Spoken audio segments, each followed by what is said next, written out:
Guys যে বার্গারটা খেলাম সেটা একদম পাচ্চা। পাচা না পচা।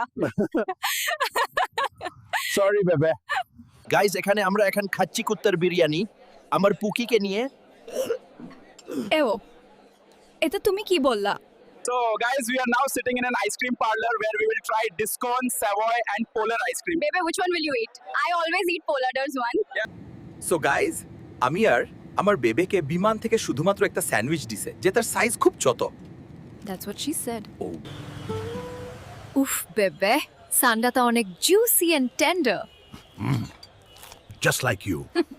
সো গাইস আজকে আমরা রিভিউ করব একটা মুরগির আমার কুকির সাথে। Burger na burger. ওকে বেবে, নাকের শর্টি নাকি এগুলা? গাইস ট্যাগের পর আমরা এখন ভোগ করতে চলে আসলাম। I mean খাবার ওয়াক করতে। সো আমরা এখন খাবো কাঁঠালের মাংস দিয়ে বিরিয়ানির পোলাও। এই মামা এখানে আশেপাশে প্রচুর বিচেস দেখতে পাচ্ছি, তেল মেখে শুয়ে আসে। পানির রং হলুদ কারণ এরা মনে হচ্ছে জীবনে বাসে টয়লেট। সো গাইস আমরা এখন পেঁয়াজু আর কাকড়া খাবো। শুনেছি চাটগাঁইয়ারা নাকি সারাদিন কাকড়া খেয়ে বেঁচে থাকেই। এই তুমি অনেক বেশি দুষ্ট। সরি বেবে। সো গাইস আমরা এখন যাব সেন্ট মার্টিনে। শুনলাম সেন্ট মার্টিনে যেতে নাকি এখন পাসপোর্ট লাগে। সবে ইউসুফ সরকারের অবদান। সো গাইস এই পর্যন্তই, see you in Saint Martin. Like and subscribe to get more.